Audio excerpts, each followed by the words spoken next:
I think that one of the biggest things that spring break tends to bring is an overwhelming explosion in the rate of STDs. It is recently, a lot of news has been coming out of the Houston area in particular, and it's kind of been a microcosm of what may be happening all throughout the country. As you know, I'm just going to say it is a certain demographic of individuals. I'm not saying race, I'm saying age. It is like the less than 20 something up to the 35 crowd, where they're just getting rowdy this time of year. They like to hang out on beaches. I understand you want to drink beer, you want to chill, you want to hit the pen with your boys, you want to whatever you kids do these days. What I'm trying to say is that Houston might be a sort of symbol for all of you people that are out there who are looking to have a good time this spring. Maybe look at the Houston area and see it as a warning sign to at least maybe consider, a little bit of, I'm not going to call it sanctimonium, but I'm going to call it a little bit of pride. A little bit of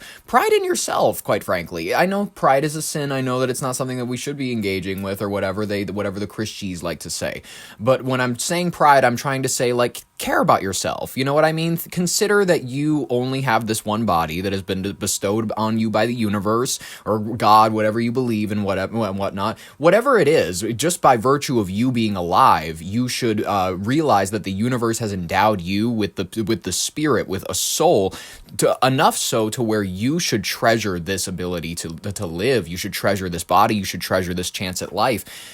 What I'm trying to get at here is that you need to treasure yourself. You need to treasure your life. That is because it's the only one that you're likely going to get unless you believe in reincarnation and all that jazz. I'm just here to say, whatever it is, you should consider the Houston area. Let's take a look at it with a bit of a microscope. You know what I mean? These are not 45-year-olds having like a little tailgating grill on the beach.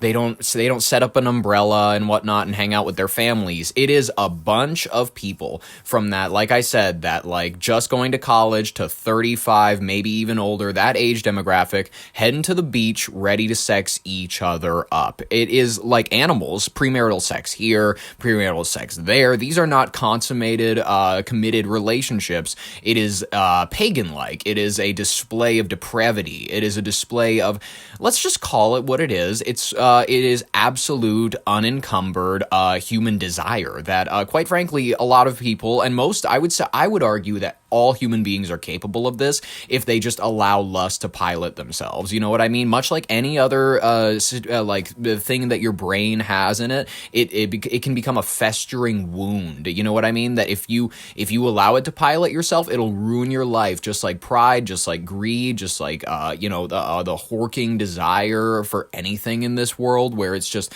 it will eat you alive, much like it did Harvey Weinstein. You know what I mean? That's a prime example of someone whose face just reads like an orc, just someone who is very just like, I need more of anything. I need to eat. I need sex. I need this. I need to send in another assistant. That is the spirit of spring break, and not many people like to really acknowledge that, but that's just kind of the truth. I'm just going to be honest with you. Let's talk about how it's not really an oppression per se to say that it's a good idea to protect your virtue a little bit. I'm not calling the idea that your virginity is your virtue. I'm calling the idea that respecting yourself is the virtue here. Like avoiding premarital sex, not just chasing self-gratification, fuck the consequences, worship me. I am great, nature is great, and nature compels or impels me rather to do whatever I want, have sex with anybody, and it's something that most unvirtuous people will call you judgy for calling out, honestly. Not believing me about these STDs and STIs, guys, I want to talk to you about this Houston nurse who's going to give you the actual numbers, ladies and gentlemen. Play this woman. I'm going to tell y'all what the STD rate has been from 2025 to 2026 in case you decided to go out there and hunch. Yeah, this for you. Yeah, this for you. I just thought somebody was calling. No one's calling you. Okay, syphilis has surged all the way up to 79% in the year 2025 leading into 2026. Syphilis has surged 79%. Syphilis, the disease that killed Al Capone, the one that literally it takes years to onset, so you don't know that you have it until it's too late. And it'll literally, it's like a pus disease and whatnot. It's bacterium, and it just kills you from the inside out. It's like, that is something that many people may have engaged with. Unfortunately, this is regrettable. This is horrific, guys. I'm not saying any of this to try to be judgy. I'm trying to say this, quite frankly, to protect people. This is a warning. This is an issue. We have a serious problem with the euphoria generation, as I like to call them, or the people that are around my age, where it's Gen Z. It's the, you know what I mean? It's the crowd where they watched Zendaya getting high, and they thought that hitting the cart and like hanging out with friends, having sex and going to school like fucked up on alcohol, like they think that's cool. A lot of this generation, they grew up, I remember going to high school, it was only a few years ago, they were hitting carts in the bathroom, you know what I mean? I remember someone was smoking a joint in the male's locker room. I'm not lying to you. This is stuff that happens in real life, and it's unfortunate that this generation has been so exposed to it. I call it the euphoria generation because it was this specific, 2010s to 2020s era. The 2000s, excuse me, they had their own kind of feel. They were a little bit more 90s aligned, but I understand. They just have a distinct feel to them, and they all hate their parents. They all take pills because they're like, I want to numb the pain. The pain of living in a big house. The pain of having everything paid for in my life, the pain of being expected to what exactly? Have good grades? What are you talking about? And then it's just like, it's complainy, it's whine all the time, never actually contribute much to conversation. It's a systematic problem, and I'm warning this generation of people because they tend to be detached. They tend to be like, whatever, man, we're all gonna die anyways. Climate change, whatever. It's a deeply black-pilled generation, and I want to encourage a bit of hope-pilled, ladies and gentlemen. Hope-pilling is what I'm in on this show for, ladies and gentlemen. I am much like Conan O'Brien here. I am here to inject a little bit of optimism. I unlike him, I do enjoy cynicism here and there. I love a good bit of cynicism. I think it keeps you honest, it keeps you real, and it keeps you safe. But I want to inject a little bit of optimism into the generation for themselves, because this is a very self-centered generation. The Gen Z, they are very much like the parent generation of the Gen X's and millennials. They're like the boomers. They want money. They want a house at the end of their lives. They've been taught to desire Gucci, Louis, and Versace by Lil Pump, Lil Tay, all of these figures they grew up watching when they were kids. So they're just kind of a soulless, materialistic generation that loves gambling. Gambling is huge in this generation. Drinking, carts, all of this shit. Psychedelics, they're on the big rise with this generation. They're getting huge. What I'm trying to say is I'm here to hope pill this generation. They're too negative. They're too doomer.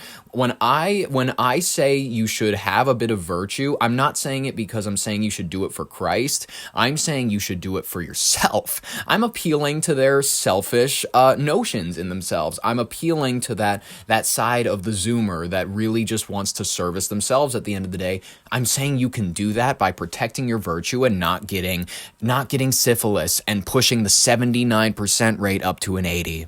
HIV has surged an increase in 17%. Gonorrhea. HIV, 17%. And then she's going to give us gonorrhea and chlamydia. Chlamydia has surged 32%. 32%. And the ages are from 15 to 24 years old.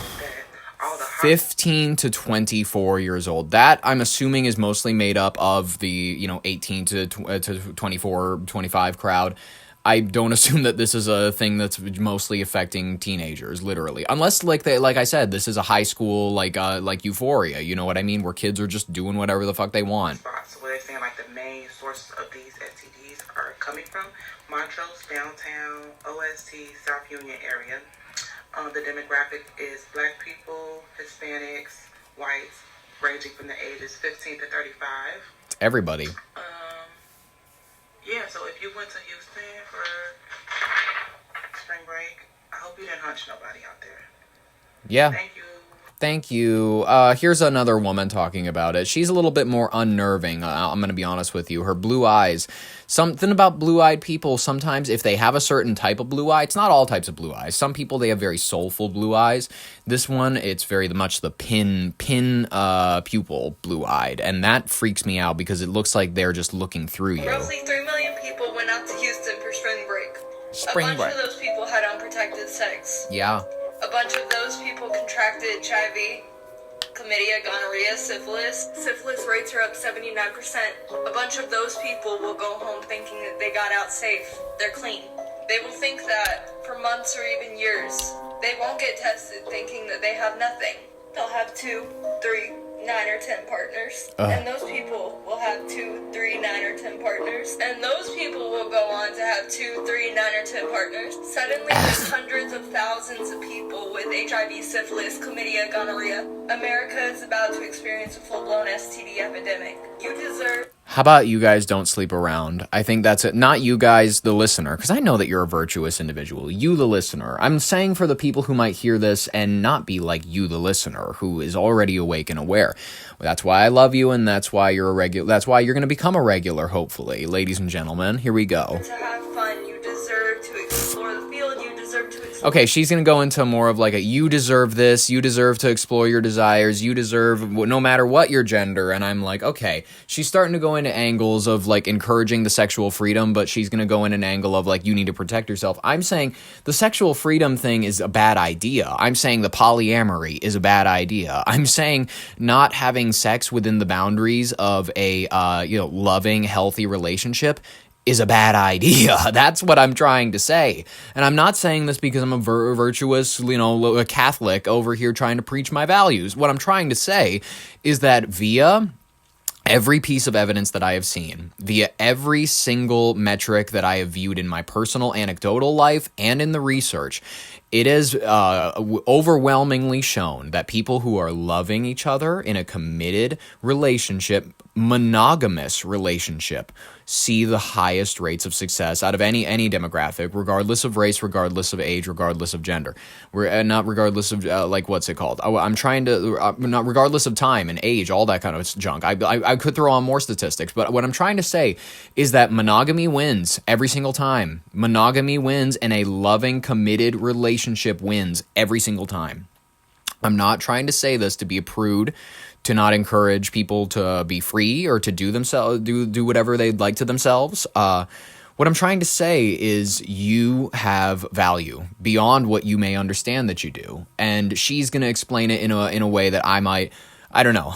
Let's just hear it rest. Yourself and your desires, but the more active you are, the more responsible you are. Okay, yeah. You have to go get tested. Yes. You have to have that awkward my chart conversation, and you have to verify that it's true. Mm-hmm. Because now people are editing their my charts. That's crazy. This past week, every time you scratch that itch, you are running the risk of being the next person with AIDS. If your partner went to Houston this past week, go get tested. If you plan on hooking up with someone in the upcoming weeks, ask for their my chart. Do not hook up with anybody. Hooking up is a horrible idea and not something that's good for you or the other person. It devalues sex in both of your lives, and you both walk off worse. I think that's literally why they call it a walk of shame. I'm not even in the casual sex community, and I understand that is what there's no pride around this except for in the very niche communities. This is like I feel like everything I'm saying is true. I feel like everything I'm saying makes total and complete sense to me. It goes for everyone, every gender, male or female. We are all human, and we all need to be taking care of the one body that the universe gave us. There you go. Roughly 3 million people went out Blim, blim, blah, blah, blah, blah, blah. She's going to repeat herself. I'm not going to let her steal any more of my airtime, ladies and gentlemen. I think we should actually hop into our first story of the day. It's actually a pretty decent one. I'm proud of it. I'm saying this to wrap up what we're gonna say here. Just, ladies and gentlemen, get tested. Wait until you find someone you love. Make sex sanctimonious again. I'm using the word sanctimonious because you have to show that you are of superior virtue to those who would choose such horrible decisions. So, there's nothing wrong with being sanctimonious. And people who say that, oh, you're being so sanctimonious, they're people who often sit in the dirt and live in filth and live in sin. And I'm not saying sin, like I said, because I'm a crazy Christian or whatever. I'm saying sin because those are recognizable. That is a recognizable term that we all know to mean criminal and horrible and deeply immoral behavior. That is what we both understand it to mean. And I'm calling that behavior immoral. I'm calling it bad for you. I'm calling it bad for the other people. I'm saying that it's just not a good idea either way. Make sex sanctimonious again. Massa is the campaign I'm starting. MSSA. Make sex sanctimonious again. How is the sexual freedom revolution in general helping us in any meaningful way? Single motherhood rates are up. Sexually transmitted disease rates are up. Guys, maybe just because we can have sex with anybody, that doesn't mean that we should. I'm just going to be honest with you. It's just not a great idea, regardless of your sex, whether you're a woman, whether you're a man. You know, gatekeeping, as many people like to call it, your genitals is the technique. It makes you cherishable. You know what I mean? If you abandon the gate and you let any knight or, any maiden into your kingdom, it isn't even a kingdom at that point. It's a royal suites inn. Let's lock up our situations, ladies and gentlemen. Lock them